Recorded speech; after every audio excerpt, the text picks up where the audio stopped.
Vous écoutez West Track Radio et aujourd'hui on reçoit un groupe que vous connaissez bien sur West Track, Flying Blanket Mystery. Ce sont les Roannais qui ont été sélectionnés aux Inouïs du Printemps de Bourges.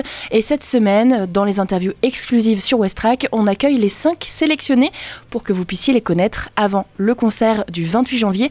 Ce sont les auditions au 106. Salut Hubert. Salut West Track, merci beaucoup de nous accueillir encore une fois. Avec plaisir. Pour les auditeurs qui ne connaissent pas encore bien le groupe ou la dynamique de vous trois, est-ce que tu peux te présenter ? Ouais, donc moi c'est Hubert, je fais partie du groupe Flying Blanket Mystery qui est basé à Rouen. Et donc c'est un groupe de punk garage très festif.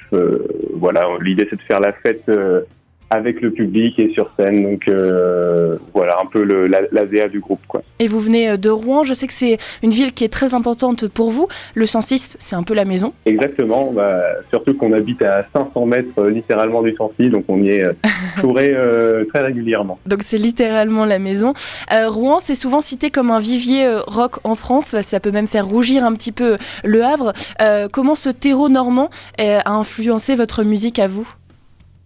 En fait, donc nous on est arrivé à Rouen en faisant déjà de la musique, mais on a découvert cette scène locale foisonnante et ce que ça nous a apporté, c'est surtout le fait de se dire que c'est possible d'avoir un groupe, c'est possible de faire du son qui nous ressemble et de pas ressembler aux grands groupes connus. C'est possible de travailler son jeu, ses compositions, etc., et de les proposer à un public qui est toujours là. Donc, vraiment, c'est la vie pour les groupes avec pas mal d'opportunités, quoi. Et tu l'as dit en présentant le groupe, punk garage, mais surtout l'envie de faire la fête. Et ça tombe bien parce qu'en novembre, vous avez sorti Party Killer, un nouveau single. Alors dedans, il y a le nom. On a bien compris que vous vouliez qu'on fasse la fête. Comment vous avez imaginé ce titre ? Et puis j'imagine une vibe fête que vous aviez envie de transmettre, justement, de dire « Nous, on est là pour s'éclater ». C'est carrément ça. Alors en fait, Party Killer... ça a été composé donc courant 2025 et ça part d'un petit gimmick de guitare que vous entendrez si vous prêtez oreille à cette chanson.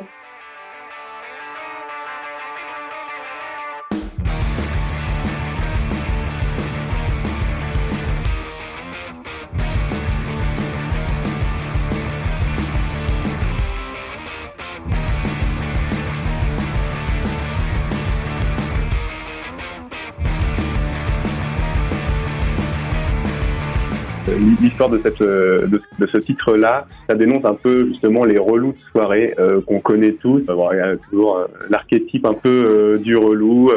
C'est de ça que parle la chanson, et on sort un clip pour illustrer ce titre-là qui paraîtra en mars, en même temps que la sortie du disque sur lequel paraîtra Party Killer. Et oui, l'actualité, c'est une sortie en mars au printemps. Ça tombe bien, parce qu'on va parler du Printemps de Bourges. On parlera de la sortie de l'album un peu plus tard. Mais oui, si je vous ai au téléphone aujourd'hui, c'est parce que le groupe a été sélectionné pour les Inouïs du Printemps de Bourges, c'est-à-dire un tremplin pour les artistes au niveau national. Il y a d'abord une sélection en Normandie. Vous faites partie des 5 sélectionnés. Bon, déjà, félicitations, c'est une belle chose. Ouais, merci. Ça a été une surprise, cette sélection. Vous vous êtes dit, waouh, on s'y attendait pas ? On espérait, mais en effet, ça nous paraissait toujours un petit peu gros pour nous, cette sélection-là. Et finalement, on fait partie des sélectionnés. Donc, on est surpris, on est très fiers et on se met aussi pas mal la pression parce qu'on vous a préparé un show aux petits oignons. Ah. Alors, on espère que ça va prendre et que ça plaira. Alors vous allez jouer justement à la maison puisque les auditions ça se passe au 106, donc il y aura juste à marcher quelques mètres pour y arriver, mais j'imagine qu'avant ça il va falloir préparer. Là on est à quelques jours de ce concert.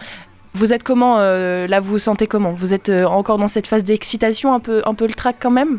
Alors on joue à la maison, sauf que c'est la première fois qu'on joue sur la grande scène du 106. Nous on a surtout fait le club, donc c'est quand même une première pour nous.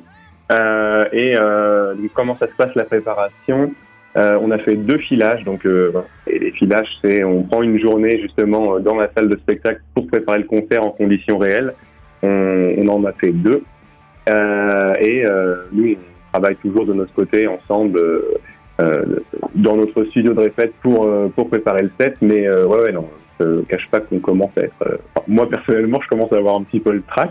Beaucoup d'excitation, mais un peu d'appréhension aussi. J'ai hâte que ça arrive, j'ai hâte d'avoir le retour des gens, et puis surtout j'ai hâte de vivre le spectacle sur scène, quoi. En plus on joue tard, on joue en dernier. Ok. Donc il va falloir rester chaud jusqu'au bout. Et c'est l'occasion de découvrir aussi les projets des autres, puisque je sais que quand il y a une sélection inouïe comme ça, il y a toujours quand même une effervescence, les groupes en général se connaissent. J'ai fait l'interview de Marla Wallace qui disait vous connaître aussi, donc il y a des échanges entre vous discutez quand même, c'est bonne ambiance. Oui, carrément. Puis le printemps de Bourges, il n'y a pas de compétition dans le sens où il peut y avoir zéro groupe qui vont au national comme il peut y avoir les 5. Bon, ça arrive jamais, mais dans l'idée c'est ça. Donc il n'y a pas trop, il n'y a pas du tout même cet esprit de compétition là.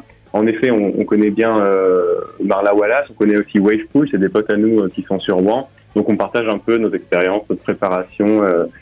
Voilà, ouais, on est un peu tous comme des gamins le jour de la rentrée. On se demande quelle sauce on va être mangé, mais on est un peu excités en même temps, quoi. Qui seront vos camarades peut-être pour vous accompagner pour la suite, puisque en effet c'est donc un concert, donc le public peut y aller, c'est totalement gratuit, mais il y a quand même cette petite pression d'une audition puisqu'il y a un jury qui va vous auditionner, donc ils vont porter attention à la prestance sur scène, à la manière dont vous allez jouer, l'implication aussi, et puis par la suite peut-être une sélection pour passer au niveau au-dessus.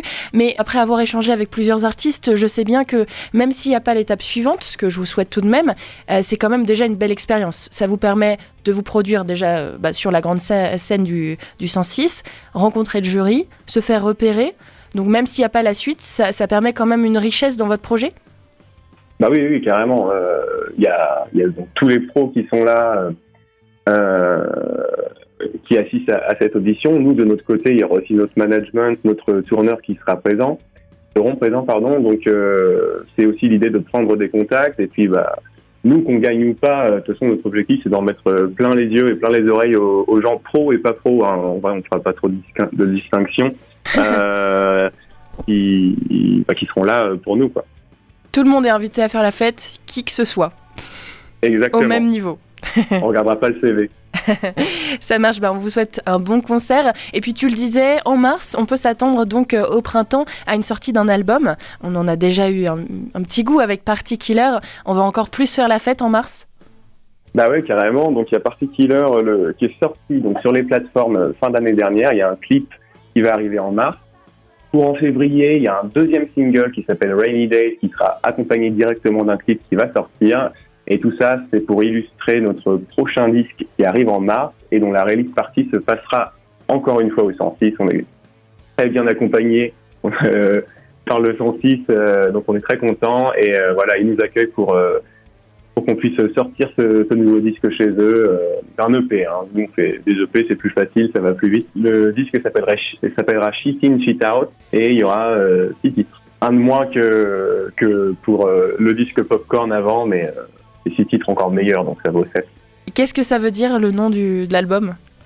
Shit In, Shit Out, c'est un truc d'ingé son, en fait, quand on a enregistré des chansons au début avec Flying, l'ingé son avec lequel on a travaillé nous a dit Shit In, Shit Out, en gros, Shit Out, c'est-à-dire que en fait, lui, il peut pas faire de miracle. Si le son qui arrive, il est pourri, ce qui sortira derrière, même avec... toute la meilleure volonté du monde, ça restera pourri. Ça nous a fait un peu rire. On s'est dit que c'était bien d'illustrer le prochain disque avec ça. On espère justement que ce sera pas trop shit in, shit out, mais au moins ça fera un petit clin d'œil à cette expérience. Et c'est pas mal parce que c'est aussi quelque chose qu'on peut utiliser comme expression en radio, donc je vais la garder celle-là. Je vous l'emprunte et je l'utiliserai de temps en temps. Merci beaucoup en tout cas Hubert pour ton temps. On vous souhaite un très bon concert ce mercredi et puis bonne chance pour les auditions évidemment. Et puis à bientôt sur Westrack. Ouais, carrément, à bientôt. Merci beaucoup pour ton temps. Merci. Et toutes les interviews des autres artistes sélectionnés pour la région Normandie sont à retrouver sur le site west-track.com. N'hésitez pas à les écouter.